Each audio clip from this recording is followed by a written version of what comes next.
रहा हूँ हुजूर किन हालात से गुजरे। अल्लाह के रसूल कासिम नेमत, मालिक जन्नत, बल्कि जिसका सदका सभी खा रहे हैं।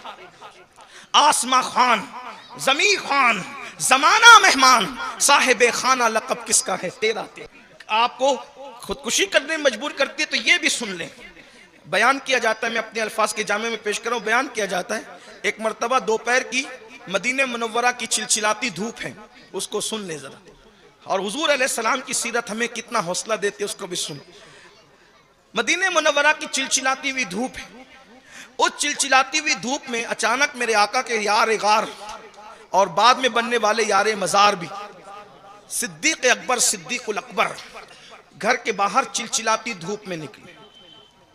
जो सिद्दीक अकबर के घर से निकलने का टाइम नहीं था, अचानक फारूक आजम से सामना हो गया। ऐसे में सिद्दीक और फारूक दोनों एक दूसरे से टकराते हैं। तो फारूक आजम सिद्दीक अकबर से कहते हैं, भाई अबू बकर, इस चिलचिलाती धूप में, मदीने मुनव्वरा की धूप में, जबकि खजूर पकने के अय्याम है, शिद्दत की धूप है। हमारे यहाँ अगर उड़द पकता है ना, उड़द पकता है खेतों के अंदर, तो बड़ी तमाजत की धूप होती है। तो तमाजत की धूप में लोग कहते हैं ये उड़द पकने की धूप है। तो जितनी धूप उड़द पकने की हिंदुस्तान में होती है, उससे ज्यादा धूप खजूर पकने की मदीने मुनव्वरा में होती है। बड़ी शिद्दत की धूप होती। अल्लाह अकबर, धूप थी। सिद्दीक अकबर से फारूक आजम ने पूछा, भाई अबू बकर, इतनी धूप में क्या कर रहे हो? सच्चे लोग थे। सिद्दीक अकबर ने कहा कि भाई घर में कई दिन से फाका है, चूल्हा नहीं जला है। मैंने सोचा कि किसी से शिकायत करना अच्छा नहीं, बाहर निकलते कोई दिखेगा तो चेहरे पे भूख के आसार देखकर कुछ न कुछ खिला देगा, इसलिए मैं घर से बाहर निकला। लेकिन उमर मेरे अजीज, मेरे भाई, इस वक्त तो तुम भी तो बाहर नहीं आते, दोपहर की चिलचिलाती धूप में तुम क्या कर रहे हो? फारूक आजम की आंख में आंसू थे। अबू बकर, जो भूख तुम्हें घर से बाहर लाई है, वही भूख उमर को भी घर से बाहर लाई।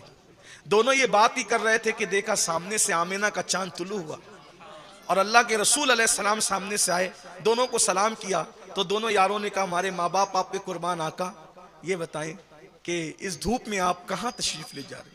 आका अलैहिस्सलाम ने फरमाया, तुम दोनों इस धूप में क्या कर रहे हो वो बताओ।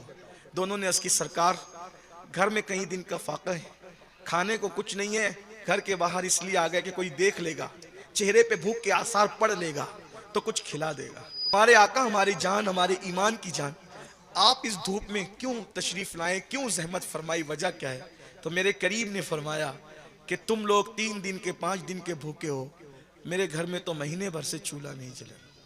अल्लाह के रसूल फरमाते, 1 महीना हो गया घर में चूल्हा नहीं जला। मैंने सोचा कि किसी के घर जाकर उसको शरफ बख्शूं कि कुछ खाऊं उसके घर जाकर, इसलिए मैं घर से बाहर निकला। सहाबाए किराम रिदवानुल्लाहि ताला अलैहिम अजमईन जान से ज्यादा हुजूर को चाहते थे। जब सुना कि हुजूर अलैहिस्सलाम के घर में 1 महीने से जायद हो गया चूल्हा नहीं जला, तो अल्लाह के रसूल के साथ वो तड़प गए और दोनों यारों के साथ मेरे आका भी एक सहाबी के घर गए। जब सहाबी के घर पहुंचे तो अल्लाह के रसूल अलैहिस्सलाम ने जैसे ही घर में कदम रंजा फरमाया, उनके खजूर के बागात थे। उनकी बीवी ने उनको इत्तला की कि हुजूर तशरीफ लाएं। उन्होंने किस्म किस्म की खजूरें सरकार के आगे रखी। अगर हुजूर इसको आप जब वो नजर रहमत से नवाजें, मैं अभी बकरी ज़बा करता हूँ। उन्होंने जल्दी जल्दी बकरी ज़बा की, सालन तैयार किया। सालन तैयार करने के बाद जौ की रोटी रखी। ये भी आपके इल्म में होना चाहिए, कायनात का वाली मालिक जन्नत पूरी जिंदगी कभी गेहूं की रोटी देखी तक नहीं। जिसने गेहूं की रोटी, आज तो भीख मांगने वाले फकीर भी गेहूं की रोटी खाते, लेकिन कौनैन के मालिक ने इतनी सादा जिंदगी गुजारी कि उन्होंने अपनी पूरी, उम्मुल मोमिनीन फरमाती है, मेरे आका ने गेहूं की रोटी कभी नहीं देखी, मैदे की रोटी को कभी हाथ में भी नहीं लिया। मोटे आटे की जौ की रोटी होती थी और वो भी रोज नहीं होती थी। और कभी सालन होता था तो रोटी नहीं होती थी, और जब रोटी होती थी तो सालन नहीं होता था। सूखी रोटी के टुकड़े अल्लाह के रसूल पानी में भिगो कर खाया करते। अल्लाह के रसूल के घर का ये हाल था। और जब सालन नहीं होता तो अल्लाह के रसूल सिरके में रोटी डुबो करके खा, वो भी रोज नहीं। उम्मुल मोमिनीन कहती है कि भूख से पेट अंदर को जाता तो मैं हुजूर के पेट पे हाथ फेरती, और अल्लाह के रसूल अलैहिस्सलाम कभी कभी 1 पत्थर और कभी कभी 2 पत्थर अपने पेट पे बांधते। जैसे वो सहाबी ने खाना ला के रखा तो हुजूर ने खाने को देखा, सहाबी ने कहा हुजूर खाएं। आका ने नहीं खाया। कभी खाना देखते कभी उनको देखते, हुजूर खाएं। आका फरमाते कैसे खाऊं, तुम्हारे दस्तरखान पे बैठा हूं तो मुझे मेरी बेटी फातिमा की भूख याद आ गई। जितने दिन से मैं भूखा हूं उतने दिन से मेरी बेटी फातिमा भी भूखी है। तुमने तो मेरे लिए इंतजाम कर दिया, मेरी फातिमा का क्या? उसकी हुजूर ये आपका, आप जो चाहें करें। फरमाया अगर इजाजत दो तो कुछ खाना मैं पहले फातिमा के घर भिजवा दूं। हुजूर ने इजाजत ली और उसके बाद एक रोटी और उस पर चंद बोटियां रखी और सहाबी से कहा ले जाओ पहले मेरी बेटी को खिला दो, उसके बाद हम खाएंगे। ये हुजूर अलैहिस्सलाम के घर की भूख का हाल है। उसके बाद आप अंदाजा करें जंगे खंदक के मौके पर, मैं वाकया नहीं बताऊंगा सिर्फ इशारा दूंगा, भूख और गुर्बत की वजह से खुदकुशी करने का ढोंग रचाने वालों से कहता हूं ये हमें सहारा नहीं देती, ये चीज हमें सहारा नहीं दे सकती है। याद करो आज तो भीख मांगने वाले फकीर भी दिन में 3 मरतबा खाते हैं और कौनैन के मालिक ने कितनी सादा जिंदगी गुजारी। मैं अल्लाह के रसूल अगर चाहते तो रोज जन्नत के खान हुजूर के घर पे उतरते, लेकिन ये भूख की शिद्दत बर्दाश्त करना सिर्फ गरीब उम्मतियों के सहारे के लिए थी। ये तकलीफों का उठाना हमारे तसल्ली के लिए था। अल्लाह अकबर। जंगे खंदक का मौका है, सहाबाए किराम आते हैं और आकर के अपने पेट से कपड़ा हटाते हैं तो हुजूर देखते हैं कि पेट पे एक पत्थर बंधा है। पेट पे पत्थर बांध के सहाबा कंदक खोद रहे हैं अल्लाह के दीन के लिए। तो सहाबी ने जब पेट से कपड़ा हटाया तो एक पत्थर था, हुजूर ने जबान से कुछ नहीं कहा। हुजूर ने जब अपने पेट से चादर हटाई तो हुजूर के पेट पे 2 पत्थर बंधे हुए थे। अंदाजा फरमाए ये हालत है। तो अगर कोई ये कहता है कि मैं गुर्बत की वजह से जब वो तंगदस्ती की वजह से खुदकुशी कर रहा हूँ तो हुजूर अलैहिस्सलाम की ये जिंदगी क्यों याद नहीं करते। और एक बात आपको बता दूं, अगर आप कर्ज की वजह से परेशान होकर खुदकुशी करते हैं तो ये तारीख का बड़ा सुनहरी बाब है कि वो रसूल जिनके गुलामों में महमूद गजनवी और अयाज जैसे, शहाबुद्दीन गौरी और खिलजी जैसे लोग जिनके गुलामों में हैं, बड़े बड़े बादशाहों को जिसने भीख अता की है, उस रसूल की जिंदगी का खूबसूरत बाब यह है कि जिस दिन अल्लाह के रसूल का विसाल हुआ था उस दिन हुजूर की ज़रा एक यहूदी के घर में गिरवी रखी हुई थी। अल्लाह के रसूल अलैहिस्सलाम की जिंदगी का ये खूबसूरत तरीन बाब है। मुकम्मल ममलकत इस्लामिया का बानी,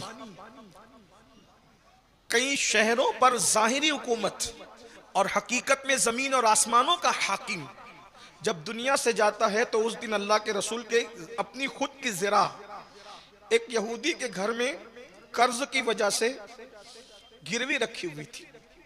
एक कैफियत थी। और एक बात सुन ले, फिर अल्लाह के रसूल ने जब विसाल फरमाया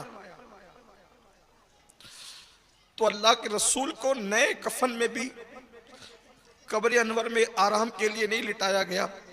हुजूर के बदन पे जो कपड़े थे उन्हीं कपड़ों में अल्लाह बज़ाहिर पुराने कपड़ों में इसलिए दुनिया से जाना पसंद फरमाया कि गरीब उम्मतियों को सहारा दे सके। ये सीरत का बाब है। अब मुझे बताएं कि जिस उम्मत का कायद इस शान की जिंदगी गुजारता हो, अगर वो उम्मती ये कहे कि हम तंगदस्ती और गुर्बत की वजह से खुदकुशी करते हैं तो मैं समझता हूं कि ये किस तरीके से जायज हो सकता है। फिर उसके बाद खुदकुशी का एक बाब और खुलता है कि बीमारी इतनी बदतरीन आ गई लोगों को कि तकलीफ हुई, बर्दाश्त के काबिल नहीं हुई तो खुदकुशी कर लिया। आपसे पूछना चाहता हूं कितने भी बीमार हो, क्या जनाब अय्यूब अलैहिस्सलाम किसी बीमारी तुम्हें है? बताए मुझे। हजरत अय्यूब जैसा बीमार तो कोई भी नहीं है दुनिया में, लेकिन जनाब अय्यूब पाक वो सब्र के साथ शुक्र के साथ जिंदगी गुजारते हैं।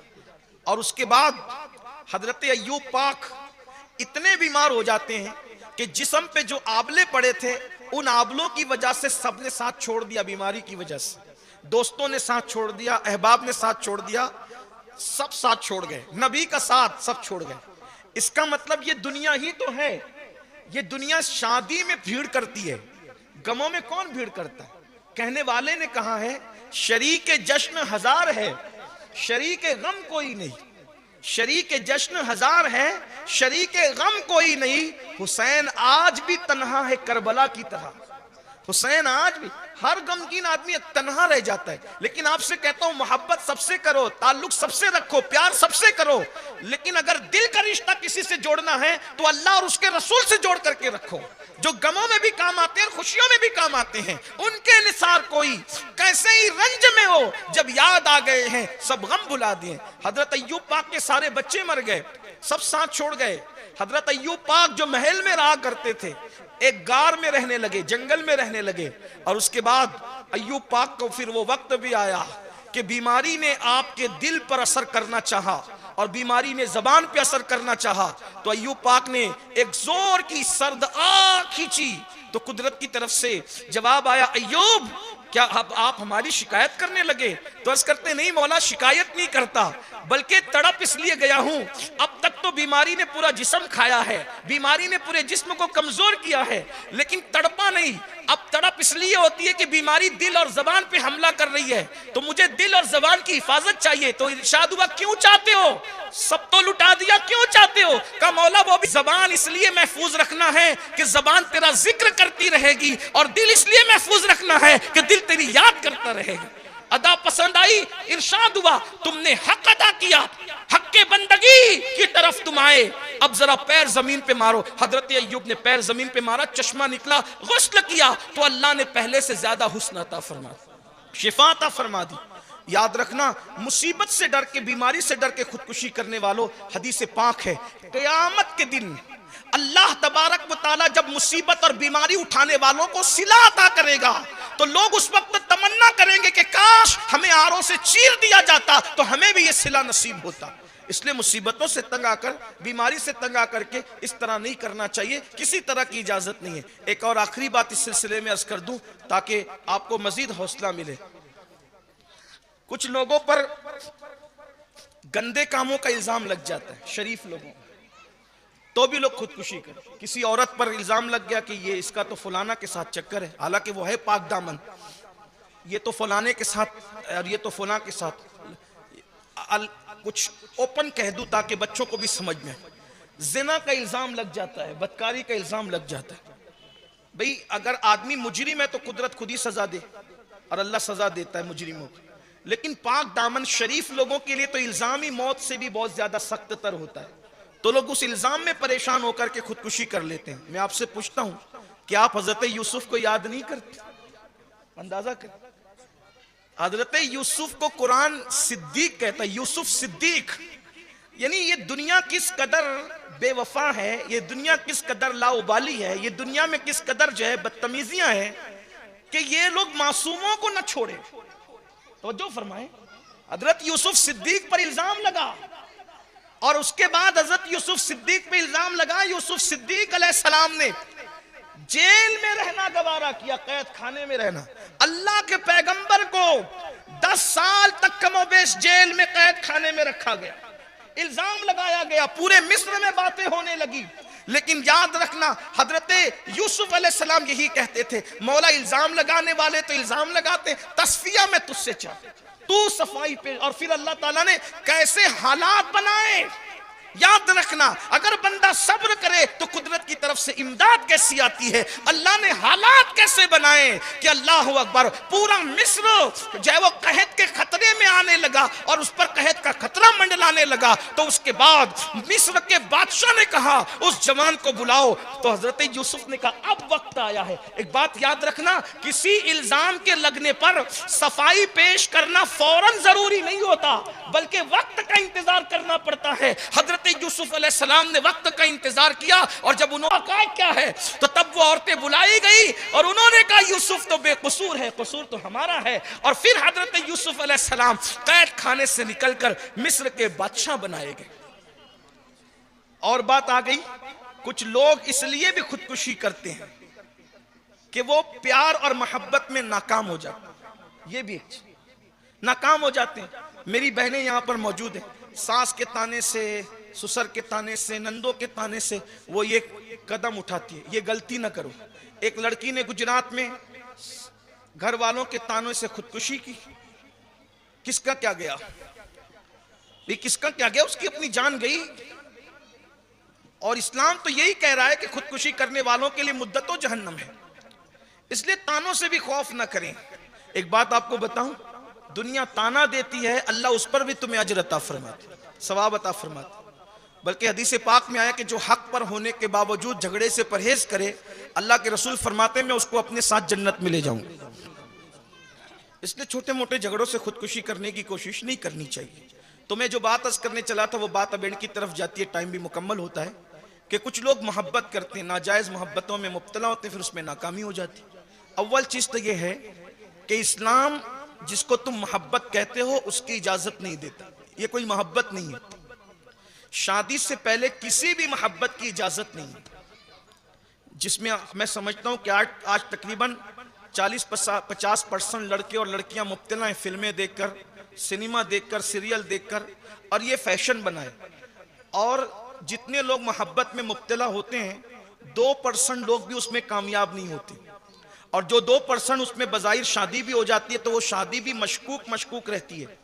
इसलिए कि मोहब्बत से हुई शादी में उसको बहू की हैसियत से माशरा कभी कबूल नहीं करता। जब वो किसी शादी में जाती है, बच्चियों की खास तवज्जो चाहता हूँ, जब वो शादी में जाती है तो औरतें बात करती है कि इसने तो भागकर शादी की, ये तो भगोड़ी है और ये तो ऐसी है, उसको बहू की हैसियत कभी नहीं मिलती। और फिर ये तो वो सह लेती है, लेकिन जब वो माँ बन जाती है बेटों की या बेटी की, तो फिर लोग कहते हैं कि इसके माँ बाप ने तो भागकर और प्यार से शादी की थी, अब इसके बच्चे हैं, जब माँ बाप ऐसे तो औलाद कैसी होगी। तो ये बड़ी नादानी की बात है। इसलिए मोहब्बत, जो पहली बात तो मैं कहता हूँ मोहब्बत की जाए, लेकिन जिसको आपने मोहब्बत का नाम दिया वो मोहब्बत है ही नहीं। इसलिए कि अगर कोई पेशाब को शरबत का नाम दे दे तो फिर उसको शरबत कैसे कबूल किया जाएगा।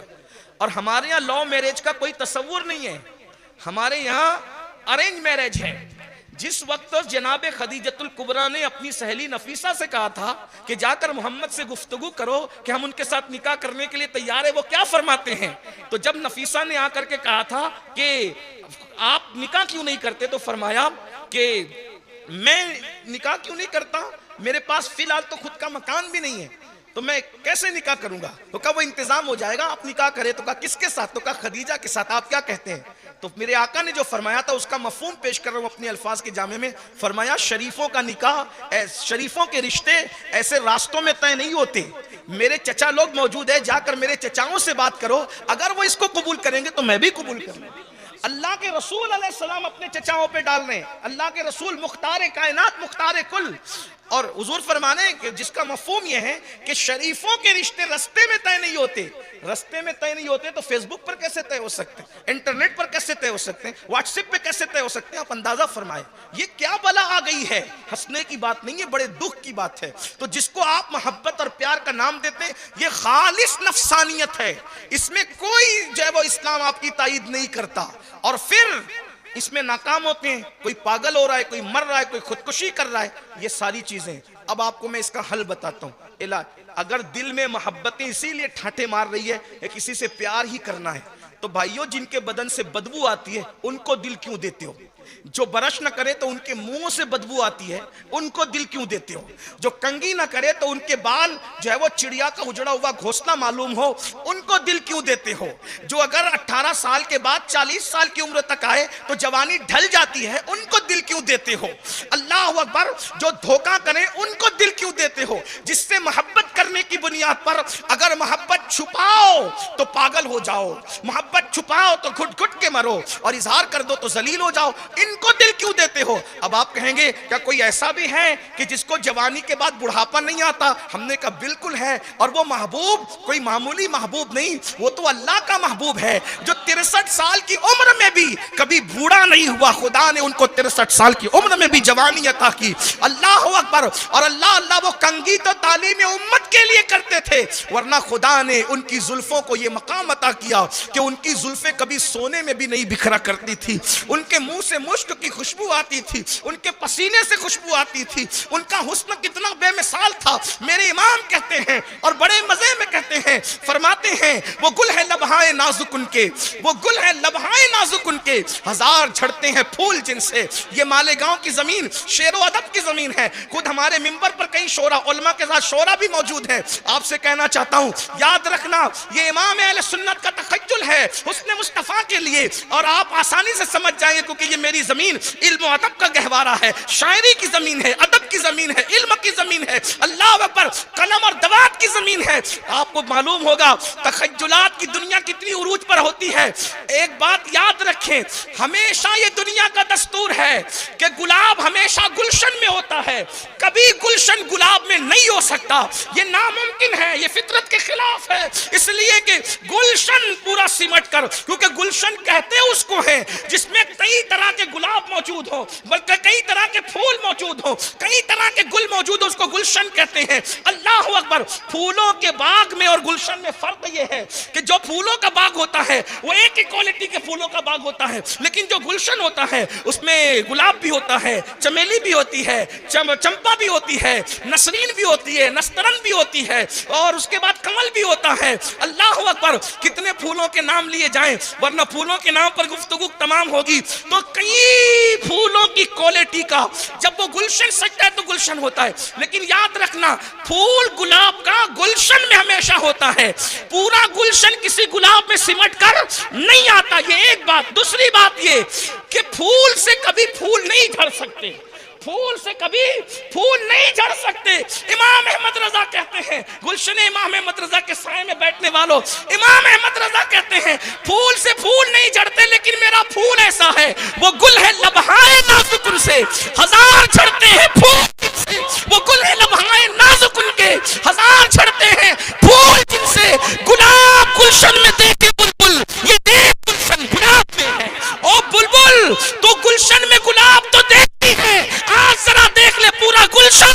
अगर किसी गुलाब में सिमट आना है तो वो मोहम्मद रसूलुल्लाह की जात है, जिसमें आदम की आदमियत भी है, नूह की शुजाअत भी है, यूसुफ का हुस्न भी है, मूसा का जलाल भी है, ईसा का ज़ुहद भी है, अय्यूब का सब्र भी है, दाऊद का लहन भी है, और अल्लाह पर इस्माइल की कुर्बानी भी है। अगर इस्माइल की कुर्बानी मीना के मैदान में चुरी रख के होती है तो ये उसने वो कुर्बानी दी है कि करबला के मैदान में पूरा खानदान कुर्बान करा दिया है। तो गोया के पूरा गुलशन सिमट आता है। तो ये रसूलुल्लाह की जात है। और उनसे इश्क करो तो आदमी कभी, हर इश्क में नाकामी, उनसे इश्क करो तो कभी नाकामी नहीं। इसलिए कि जब आदमी थक कर इश्क में बैठ जाता है तो हुजूर खुद ही तशरीफ ले आते, मंजिल खुद ही आ जाती है। आओ ना उनसे, बल्कि आशिक बेचैन होता है तो हुजूर नजर भी आते हैं। आशिक तन्हाई में होता है, हुजूर तसल्लियां भी देते हैं। हमने आशिक बनने की बात तो की है, आशिक बनकर तो देखो। आइए, मुसीबतों में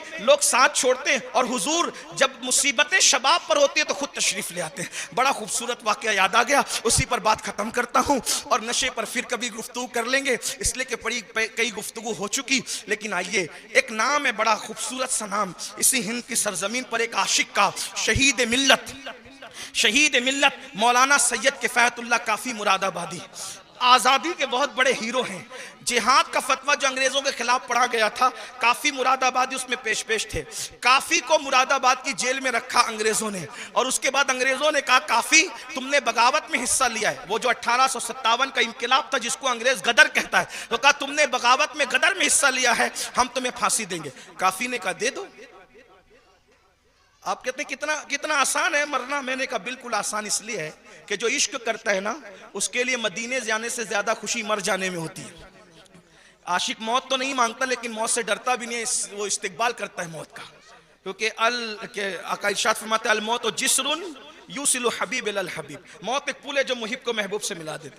जब मैं लोगों को कहता हूँ ना कि मदीने जाने से ज्यादा खुशी मर जाने में होना चाहिए, तो लोग मुझे दीवाना समझते, अल्लाह करे हो जाऊं।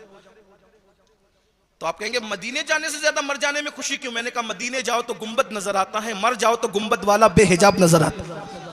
मेरे इमाम कहते हैं जान तो जाते ही जाएगी, क़यामत ये है अब यहाँ मरने पे ठहराए नज़ारा तेरा, जान दे दो वादे दीदार पर नकद अपना दाम हो ही जाएगा। दरअसल हम आशिक बने नहीं है, इसलिए जो है हम चिंदी चोर मामला करते हैं और हम तमकटोइयाँ करते हैं, लेकिन आशिक बन के देखो तो मौत में भी एक हुस्न नजर आएगा।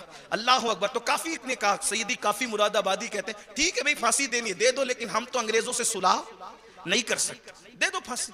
उन्होंने कहा दे दो, लेकिन इनसे पूछो आखिरी ख्वाहिश क्या है। हाय हाय, देखो दिल कहाँ लगाना था हम कहाँ लगा बैठे। आखिरी ख्वाहिश क्या है? तो आखिरी ख्वाहिश ये कि फांसी पे जाने से पहले एक नात लिखना चाहता हूँ, एक नात लिखना है मुझे फांसी पे जाने से। ठीक है लिख लो। तो आपने वो नात लिखी थी, बड़ी खूबसूरत है, मैंने कई बार मजमे में पढ़ी है। वो नात है, कोई गुल बाकी रहेगा न चमन रह जाएगा। हमें मार डालने वालों तुम भी नहीं रहोगे, कोई गुल बाकी रहेगा न चमन रह जाएगा, पर रसूलुल्लाह का दीने हसन रह जाएगा। और फिर उनको चैलेंज करते हुए कहा जा रहा है, अतलसो कम ख्वाब की पोशाक पे नाजा न हो, आपकी पोशाक पे नाजा न हो, इस तने बेजान पर खाकी कफन रह जाएगा। हम सफीरो बाग में है कोई दम का चहचहा, बुलबुलें उड़ जाएगी सूना चमन रह जाएगा। जो पढ़ेगा साहिबे लौलाक के ऊपर दुरूद, जो पढ़ेगा साहिबे लौलाक के ऊपर दुरूद, आग से महफूज उसका तन बदन रह जाएगा, आग से महफूज उसका तन बदन रह जाएगा। और नामे शाहाने जहां मिट जाएंगे लेकिन यहाँ, नामे शाहाने जहां मिट जाएंगे लेकिन यहाँ, हश्र तक नामो निशाने पंजतन रह जाएगा। और सब फना हो जाएंगे, सब फना हो जाएंगे, काफी वो लेकिन हश्र तक नाते हजरत का जबानों पर सुखन रह जाएगा। काफी ने जब ये नात लिखी तो अंग्रेजों को गुस्सा आया, कहा इसको ऐसे नहीं मारेंगे, बड़ा आशिक बनता है। उन्होंने स्त्रियां ली, उस जमाने में कोयले की स्त्रियां होती थी, स्त्रियां लेकर उसमें कोयले भरे और कोयले भड़का करके काफी मुरादाबादी के बदन पर गरम गरम स्त्रियां चलाई। तो जब स्त्रियां गरम गरम चलाई तो कोई तो था नहीं, जेल का माहौल था। काफी ने कहा किसे पुकारे, आवाज जिस तक जा सकती है उसी को पुकार सकते हैं। मेरे इमाम कहते वल्लाह वो सुन लेंगे, फरियाद को पहुंचेंगे। इतना तो हो कोई कि आ करे दिल से, इतना तो हो कोई कि आ करे दिल से। जब स्त्रियां चली है तो काफी ने कहा था अगिस्नी या रसूल अल्लाह, अगिस्नी या, आंख बन के कहा अगिस्नी या रसूल अल्लाह। और जब दर्द के बाद आंख खुली है तो हुजूर को अपने सामने मौजूद पाया है, अल्लाह के रसूल को अपने सामने मौजूद पाया। आलम बेदारी में तो काफी रो पड़े, कहा हुजूर मैंने बहुत देर कर दी, अगर मुझे पहले पता होता कि इतनी मुसीबत उठा के आप नजर आते हैं तो मैं बहुत जल्दी स्त्री अपने बदन पे फिरवा लेता ताकि आपका जलवा नजर आ जाता। ये है हुजूर का इश्क, ये है हुजूर की किसको किसको, हीरो को, हीरोइन को, लड़कियों को, लड़कों को दिल दिया जा रहा है। और आपसे कहता हूं इसमें नाकाम ही होना है। आओ हुजूर को दिल दें, जिसको छुपा लो तो छुपाने वाला वैसे करनी बनता है, और अगर बता दो तो बताने वाला बिलाल हबशी बनता है। आइए हुजूर के इश्क की तरफ तो खुदकुशी से निजात